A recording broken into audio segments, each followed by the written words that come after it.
Thank you for watching NDG Live. I'm Jackie Hardy. Today we have some very special guests by the name of Mr. Martin Burrell and Anthony Coleman. They will be discussing about what makes a good MWBE program, as well as offering some helpful tips to our MWBE firms. Thank you. Yes. So I do want to first of all say thank you all for being here, Mr. Burrell and Mr. Coleman. And if you would just kind of give a little bit of your background.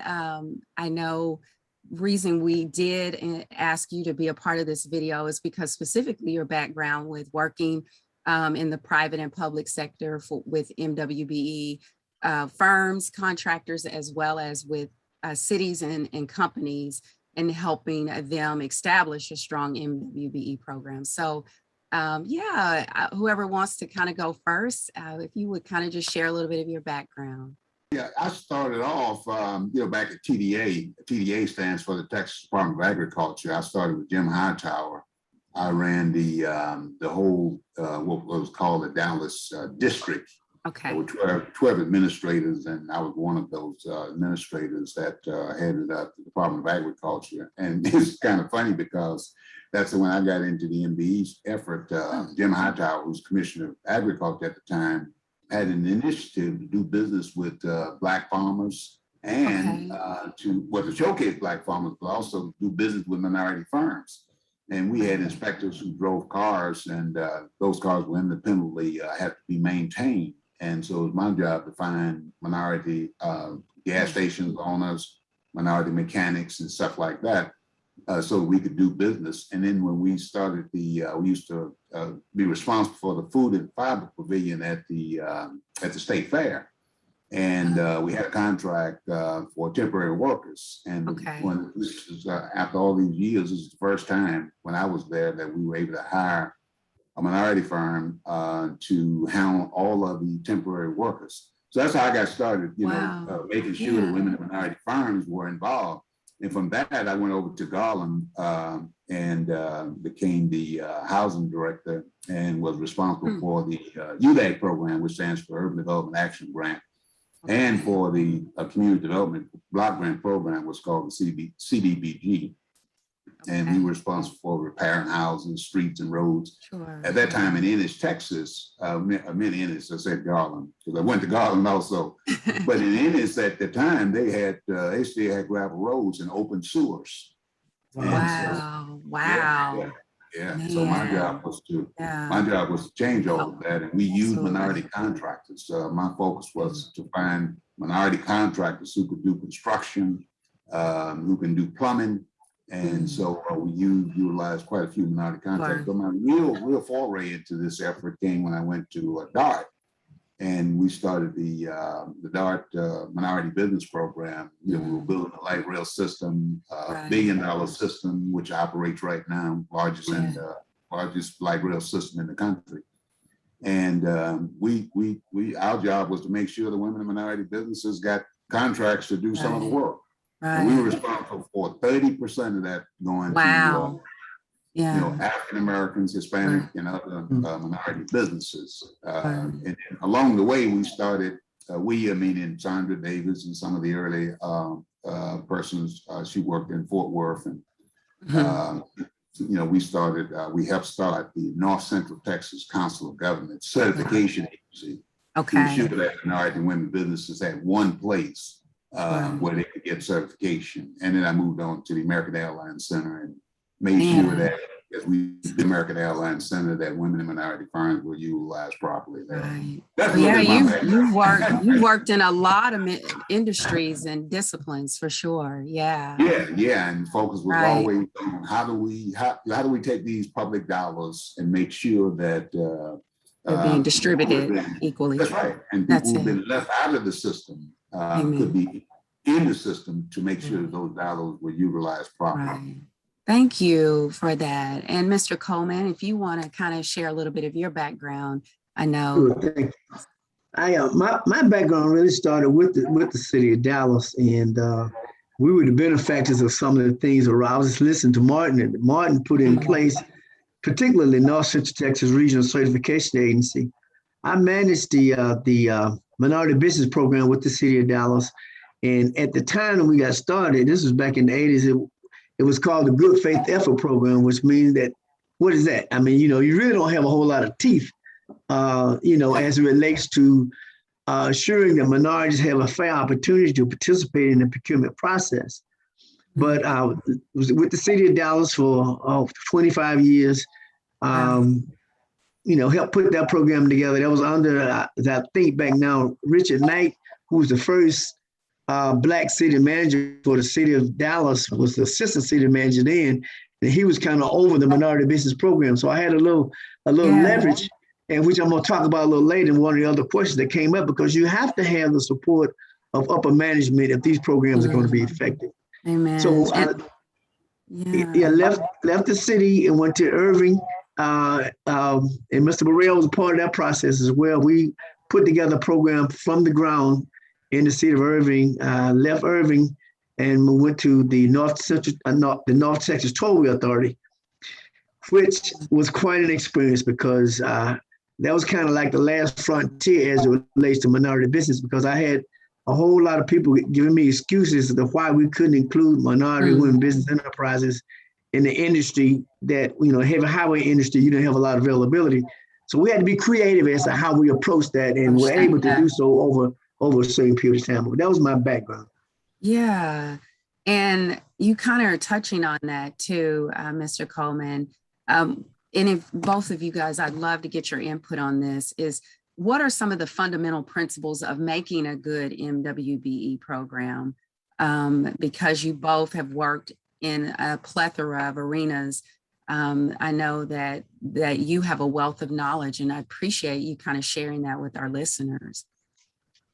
Well, I think one of the key things in making sure that a good MBE program exists is that it has to have a compliance component. Too often people say, well, we want to do 20% with minority businesses, or we want to do 30%, we'll go to minority businesses. They have no way of ensuring that that's going to occur. It's just talk. And so one of the fundamental pieces that I've done with all the programs that I've been involved with is to make sure that not only do we say we're going to do 30%, but we have a way of making sure that that occurs. Sure. And if it does not occur, then those businesses who claim to say that they're going to do business with minority firms, they're either going to be disbarred, or they're not going to be allowed to masquerade and claim that they are using minority business when they are not. So a good compliance component has to be a fundamental part of any MWB program. That's good. That's good. And Mr. Coleman, do you have anything you'd like to add to that? Oh, yeah. Well, the compliance piece is crucial. I agree with Martin. But the other thing though is one of the challenges that I dealt with was the perception of a minority women business enterprise. It's amazing how people can think that, you're compromising the integrity or quality of the work because you're using a minority firm. So we had to educate the non-minority community, if you will, about it. We're not asking to compromise on anything. We're not asking you to lower the bar. All we're looking for is an opportunity for people to participate who are ready, willing, and able. They go to school, they met all the requirements they needed in their particular profession. And all we're looking for is an opportunity, a fair opportunity to participate. And it's amazing to me that, especially with the North Texas Tollway Authority, the perception that they had when you say a minority women business enterprise, they think that you're going to pay more money, you're going to compromise on the quality of the work. And why would we be an advocate for someone who's not ready, willing? And we're not going to put them in a predicament to not be successful. That's right. So that perception for me was a major, major challenge, just educating. Where do you think that perception comes from? Well, in the corporate arena. Yeah, you know what? And I think it really boils down to people's biases about, when you start deviating from the norm, Martin mentioned a minute ago, we start talking about, we have a minority goal, say 15, 20% of a particular contract. Well, if the minority piece is only 20%, who's getting the other 80%? Exactly. As Anthony was saying, this notion of this perception that minority businesses were less than, or that they might fail and all this kind of nonsense came from the people. They didn't want to share. They don't want to share. And here's the other thing. Think about the black quarterback syndrome. Just use that as an analogy. For years, they talk about the black player couldn't play quarterback. Well, he played quarterback in every phase of the game. And then all of a sudden he got to the NFL, he couldn't play quarterback. Right. This was because they knew that once he started playing quarterback, they could demonstrate his efficiency and proficiency, he might dominate the game. And so the same thing happens when you think about it with the highway department. If you got 2 or 3 heavy highway contractors, they run them down the highway, building highways, and then the other group come back and repair. Same group of guys. But think about this for a moment. If you get a minority contractor and he learns how to either lay or repair 1 lane mile of highway, what happens to the next 20, 30, 40, 50 miles? They're all duplicated.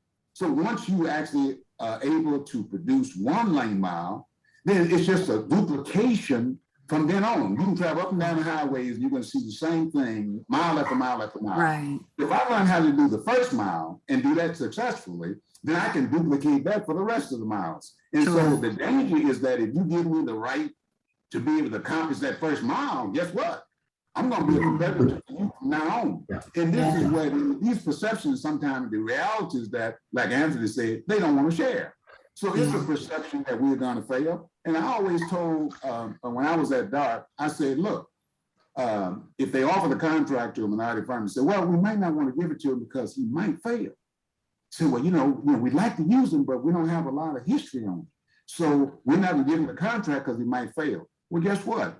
If you don't give him an opportunity, he clearly is not going to be successful. Right. So I always say, let him have the opportunity to be a failure. And to that point, what I've seen, and I'm sure Martin probably can relate to this as well, when it's our minority contractors, that if they are successful the first time, they get taken off a project.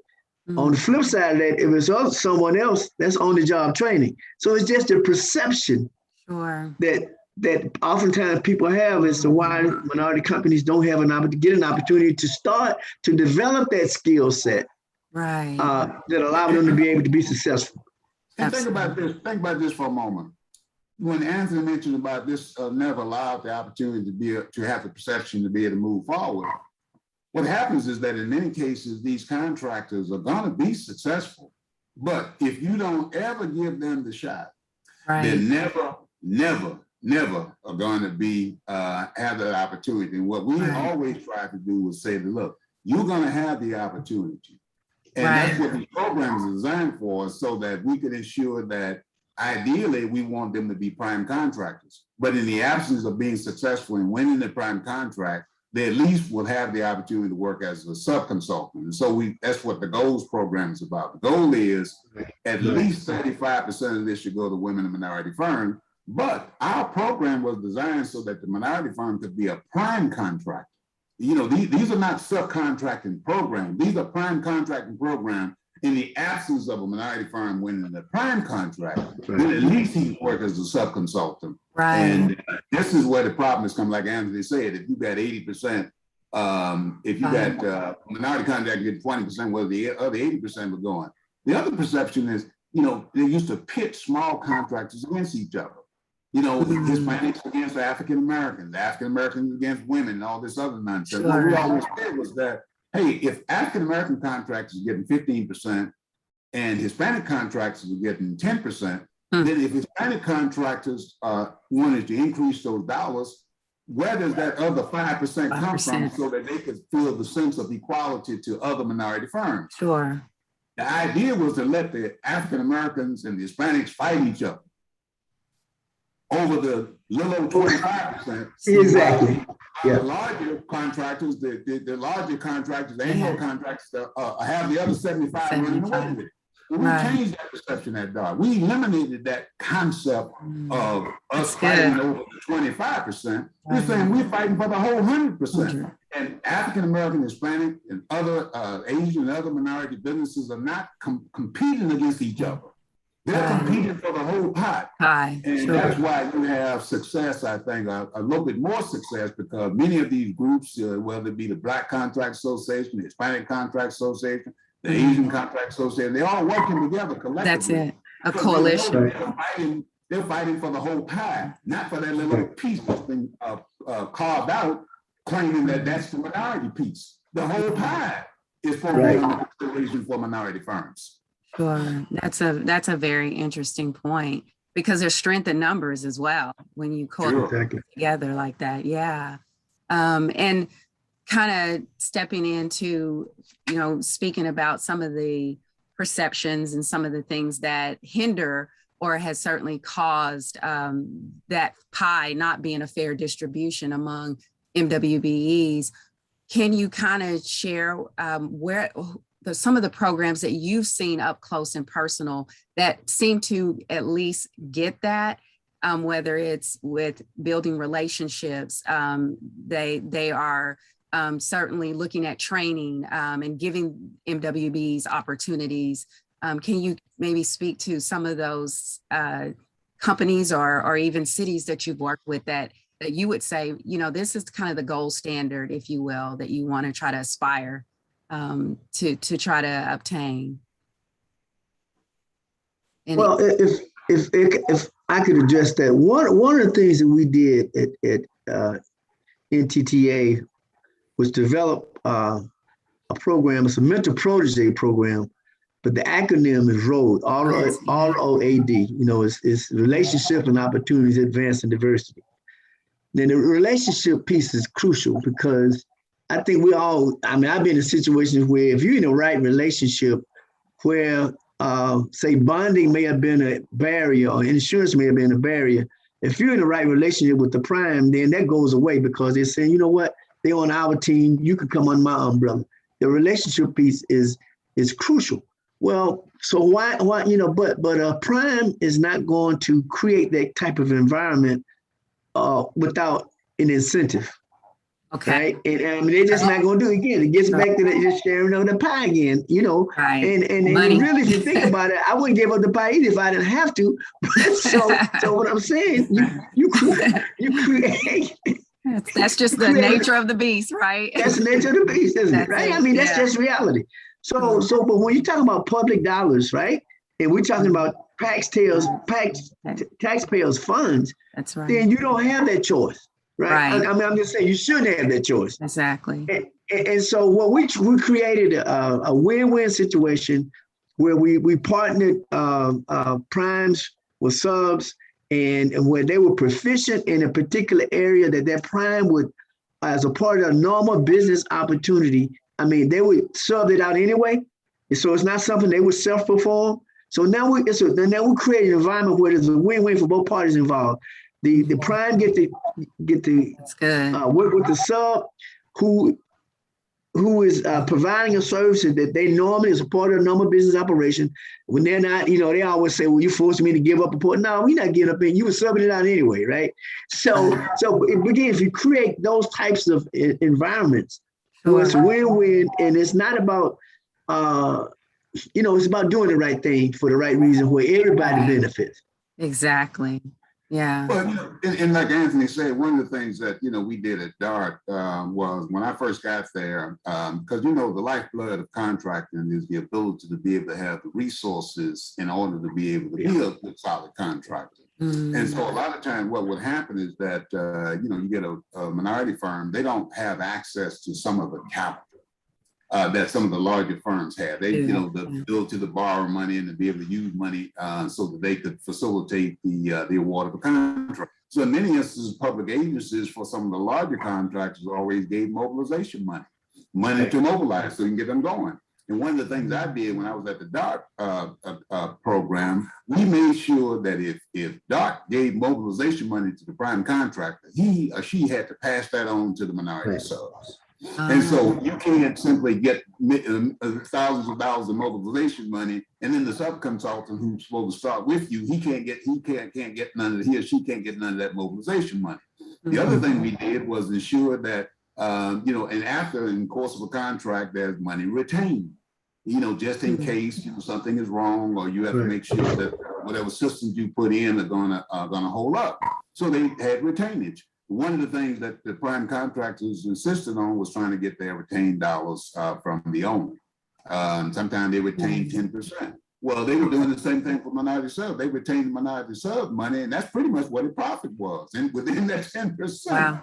And so we insisted that retained dollars, if we lower the retainage at 5% for dark, then you're going to lower the retainage for minority firm, and you're going to ensure that those minority firms get that retainage in a orderly manner.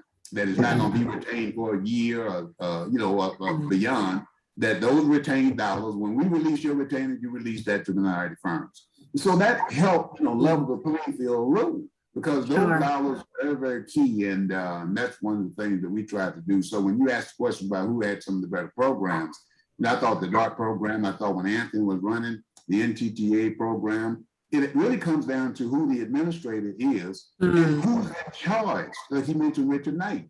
If you got a person who's in the senior leadership role, who is going to be, who's going to champion the NWB program, and they see it as a functional part of the program. Think about it. If you award a minority contractor a contract, or any other contractor contract, one of the things that they insist on is that there be insurance. If somebody monitors that insurance throughout the course of the contract, then you have to do the minority program the same identical way. You have to say that this is as important as maintaining the insurance that you have, because you can't function with a contractor unless he can prove that he's retaining the insurance or the bond or whatever the case might be. So what we tried to do was make sure that if we have a strong administrator who's in charge of the whole agency, that he sees the minority business program as strong as he sees an insurance or bonding program, that you got to give the same value to the NWB program as you give the any other elements of the program. That's good. And if I could comment on, that's an excellent point, Martin. And because oftentimes, if it doesn't get attention up front and it's kind of an afterthought, so by the time you get to this, by the time the decision been made, they say, "Oh, what about the minority piece?" Well, you know what? Well, we maybe next time or this time. Right. But no, if you start with the end in mind, to your point, Martin, let the minority procurement piece be a part of the overall development from a procurement perspective. It should be a part of the fabric of the organization, not an afterthought. Right, because then there's intentionality there. Oh, most definitely, yeah. Right. Yeah. And if the prime knows that, guess what? If the prime knows that at the beginning, they stop playing games. They know that these are the expectations that have been set. So far as you've been the responsiveness to a particular bid, or then they know they come correct at the beginning, because they know that they're not gonna get it past the first base if they're not meeting the criteria which has been established. Right. That's good. That is good. And I know we kind of been talking a little bit about the North Texas Tollway Authority, excuse me. And I know I've kind of spoke individually to both of you about a recent report that came out by NGT Consulting Group. And granted, I know because you both are very fair gentlemen and usually are not going to comment until you've had a chance to kind of look at it even yourself. But I did kind of want to speak to the report did say there is definitely some disparities that is going on when they look at the number of MWBEs that are geographically within the area where some of these projects are, and what is being procured. It just isn't matching up. And can you kind of speak, especially to Mr. Coleman, I know you worked for them in the past, maybe what are some things that could be attributing to that? That is certainly bringing these kinds of, if you will, disparities, because numbers don't lie, right? Can you kind of maybe from your own thoughts on that? Well, again, the whole heavy highway industry is a challenge in itself. Okay. And if you look at the size of a lot of the contracts, a lot of times they can be restrictive, if you will. Okay. Just because of the size. So, it has nothing to do with, just the size itself can be restricted. So, but it's something that Martin alluded to earlier is one of the other things you also could do is the size is an issue. There are some contracts that the term that's used in the industry is unbundled, right? Now sometimes it's not economically feasible. Every contract, it doesn't make sense to unbundle. So please, that's not the the answer to cure all, but Sure. there are some that lend themselves to opportunities if they are unbundled. And particularly if you look at the areas where you want to unbundle them, you want to make sure that you have the availability of minorities that can do the work if it's unbundled. So again, so you don't, because what we don't want to do is get those agencies or those primes out. It's okay, well, we unbundled, but we still don't have anybody. Well, they said, well, they demonstrated their good faith effort, so we want to move on down the road and do what we want to do initially. So be strategic about, that's just one example, unbundling piece. Be strategic about what you want to unbundle where it makes it economically feasible. Okay. But the other thing I think that's important is this. We set goals on projects, and there's a beginning and an ending date for the life of that. If we're building a highway, we have a start date and we have an end date. But who maintains that project for the life of the highway? See, a lot of times that's not even on the radar. Wow. That's the kind of thing that people are not even thinking about. Well, when we have to have repairs done, whether it's maintenance to the railing or the concrete or whatever. But oftentimes you find, and what I found is that the companies that get those contracts have had them for years. It's the same people over and over and over again, and that's not even on the radar for a lot of the small minority companies. They don't think about it. But see, that's why the sharing of information is so very important. You got to know the right questions to ask, because people are not going to volunteer because this is the right thing to do. Right? Sure. So again, unbundling, to answer your question, unbundling is an example. But then looking at other areas that traditionally may not have been, because the other thing I think one can agree with as well, the majority of the minority numbers are spent in certain disciplines. So you further limiting that pie, but there are other areas by which potentially there could be participation, but people are not looking at those areas. We talk about construction, but there's also professional services. Well, it's not the low bid, it's about the most qualified. Again, it's just knowing what those tools are, knowing the right questions to ask. And again, making sure that those persons, those board members or those council members are aware of those opportunities so they can kind of push it from the top down to make sure that the staff know, come on now, we know there are other ways by which things can be done. And that's done by, the sharing of information. Sharing of it. Well, and I think like Anthony said, you asked about this NTTA availability disparity studies, what they're called. And these studies are required because in the past, discrimination was considered to be, I could say, hey, I've been discriminated against. Well, in 1989, on the crossing, the Supreme Court decided that you got to prove discrimination. And it's consistent. Yeah. So these studies are required to ensure that the minority programs are able to maintain. So try to think about the police department. They goes out and they're going to wipe out crime in a certain block, or they want to wipe out crime in an area. Well, once they wipe the crime out, do they send the police department home?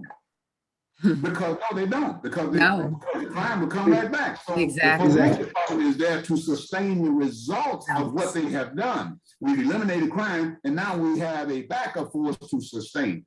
So try to think of this in the context of an availability disparity study. The studies are designed to see whether or not we've eliminated discrimination at NTTA over a period of time, over the past 5 years. So the study goes to see if that's been done. And we discovered that, hey, no, we haven't resolved the issues of discrimination. And that's why the study findings indicate, yes, there's still remaining discrimination. And there must be a minority business department to ensure that this discrimination is eliminated. But now, like at DART, we eliminated discrimination. Then we had a bunch of board members who said, well, let's wipe out the program now. Boy, we've been successful. We don't need no minority program anymore because we don't have any discriminatory effect. Well, guess what? If you wipe out the program, you're going to have discrimination come right back. Right. As Anthony said, these people are not going to just give up their these dollars that are there. No. There must be somebody to maintain it. So your question was whether or not NTTA, those disparities were still there. They're still there because they exist because they had never been able to rid the agency of all of the discriminatory effect. And so this study reinforced the fact that there yet is a need for a minority business emphasis to emphasize how money is being used. So the purpose of the study is to ensure that we are ridding the agency of discriminatory effect. But if you find discrimination, that does not necessarily say that the program is inefficient. It's simply saying that the program must continue to remove. Just like you say, hey, you got crime in the neighborhood, but we're reducing it. That's it. We're trying to lessen the impact of it. And that's what these studies are designed to do. They're designed to test whether or not discrimination still exists within these agencies. And so when you get a study that says discrimination still exists in NTTA, that's evidence that that there is an effort to make sure that this discrimination is being removed. And like I say, but once you find a study where it says, oh, we have very little discrimination, so we no longer have to set goals for Hispanics. So we don't have to set goals for African Americans anymore because over the past 5 years, we've done so well. And, like I say, that's what happened at DOC when we did a study with Mason Tillman, which is another contractor like NTTA.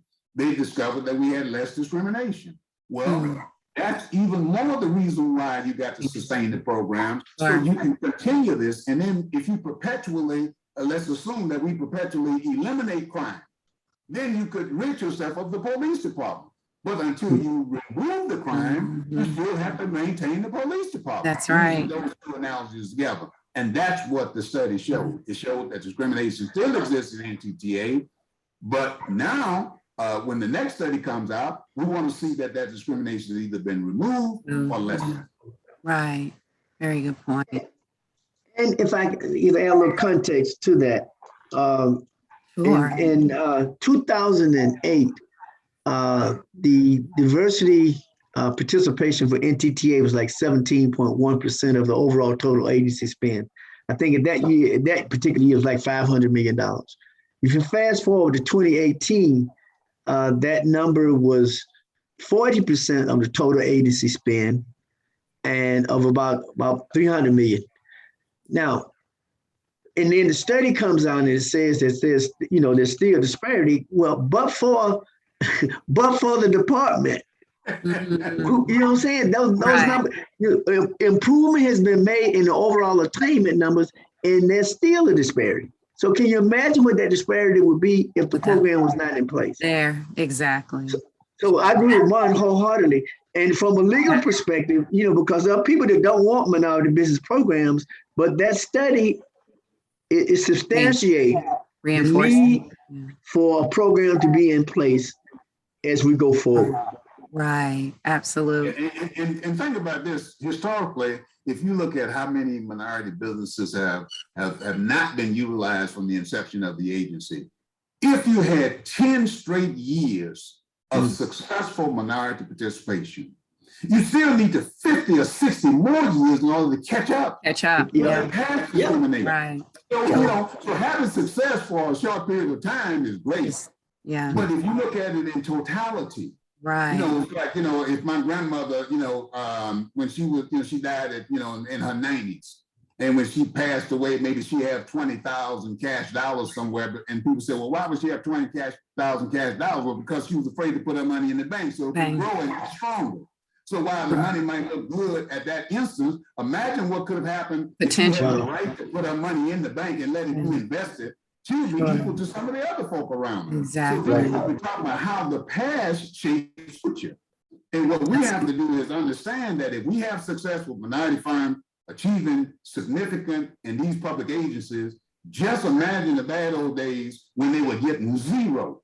So if you equal it out, if you equal it out, it'll take another 50 to 100 years for us to catch back up to the level of discrimination that we've suffered over the past. And so that's why it's so important that you sustain these programs and ensure that the future does not look like the past. And so though these disparity reports are critical, certainly to ensure that those patterns are identified and then companies can examine to say, hey, what do we need to reassess here, if you will, to ensure that we're not going backwards, that we are willing to progress.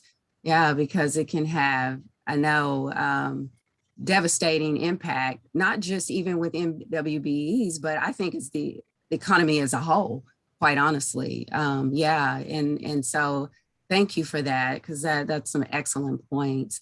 And I think just in final, what could you say to that MWBE business who is saying, hey, what are some things that I know are critical to making sure that I am at this table? If you can kind of speak to that, because yes, there's a large responsibility on the part of the companies that are certainly those that get private public dollars, that they are reaching out and making the effort to create these relationships and hopefully provide these procurement opportunities. But what, from an MWBE standpoint, a business owner, I'm saying, are some things that they should maybe do that maybe they haven't thought about or are certainly important to make sure that you're at that table and you're getting that fair opportunity?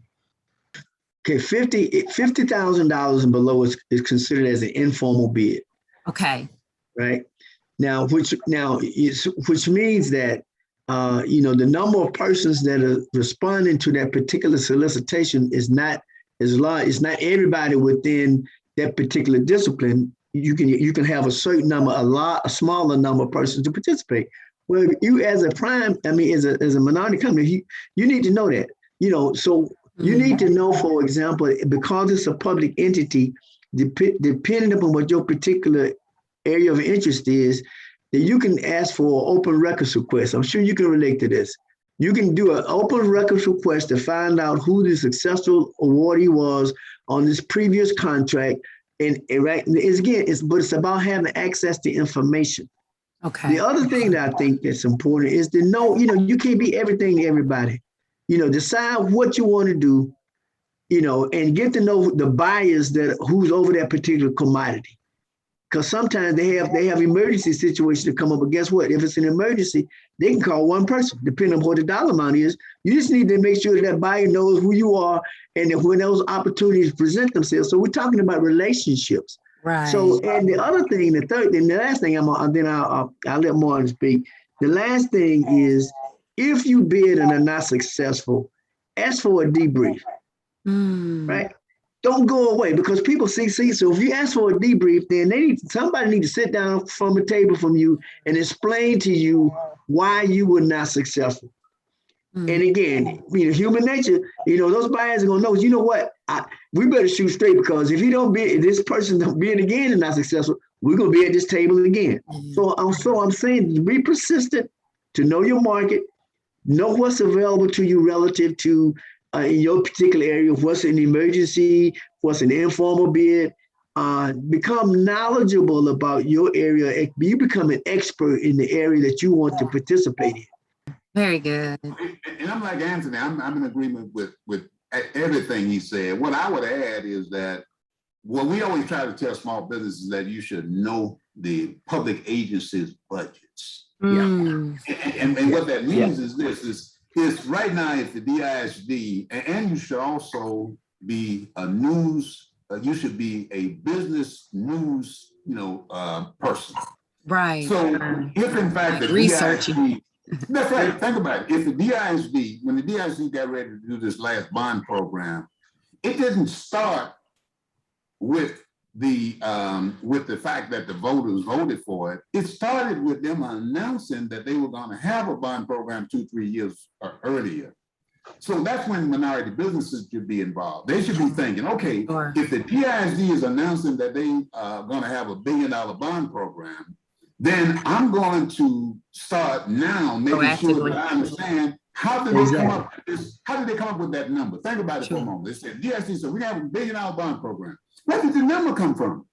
That's what minority business, we tell minority business, find out where the number came from. The number came from them getting together with some contractors, some design type contractors, people, early on, start, getting behind the scenes, working with the district to help them assess what it is that they need. And then collectively they came up with this number and said, we need $1 billion. Well, that's what minority contractors should be involved at that stage of the game. That Remember, level. it hadn't even been approved by the voters. But Right. if it gets approved by the voters, you will already be in the middle of it. Because by the time it gets approved by the voters, and then 1 month after it gets approved by the voters is up for bid, all of those contractors who were bidding that job, they were in it 3 years ago. Right. 3 years ago. Sure. So by the time it shows up as a bid for something like that, minority con is too late. Right. By the time it shows up as a bid, it's too late because all of everybody who assembled the packages to determine what the dollar amount of the bid of the bond would be, they already edge. They got the edge because they didn't want to put the number together. Right. Absolutely. So this is one of the things that we've said to minority firm. Don't get in a procurement too late. If you see a crane up in the air, it's too late. If you see them out there moving dirt, it's too late. Sure. So what we're trying to do is tell minority contractors, make sure you understand when it's a concept, and then once it get in the budget of the public agency, you know it's going to happen. Right. You know it's going to happen. So every year you want to see what those budgets look like, what kind of dollars they have allocated for civil construction contract, what kind of dollars they have allocated for public works, what kind of dollars they have allocated for purchases, or whatever your area is. You need to be focused on making sure that you understand what is happening at the conception. Sure. At the conception, when it's a concept. You know, like, I always try to use the analogy, when when you see the essence of a child in a woman, that was what 6 months ago. That's right. All this happened months ago. That's this is what we try to get minority contractors to understand, is that when you see it happening, when you see the show, guess what? The evidence of what happened occurred way before. So we always tell contractors, don't be too late to understand how to get into these procurements. That's really good. Yeah, absolutely. Because there's a politics to it. And Yes, there's a process to it. That's right. And that's why it's important to vote, because you have to vote in the proper people who are going to look at your interests. Absolutely. That's very good. Wow. This has been amazing. I believe our listeners will be able to glean so much from this, a lot of wisdom. And I really appreciate both of you taking your time. You're busy, I know, in your own rights, and to give us this time means everything. So thank y'all so much, Mr. Burrell, Mr. Coleman. It means a lot. Thank you again for watching, and we hope you enjoyed that very insightful discussion with Mr. Martin Burrell and Mr. Anthony Coleman. Join us again as we will be discussing at our next NDG Live about North Texas Tollway Authority's efforts in hiring MWBEs. Again, thanks for watching.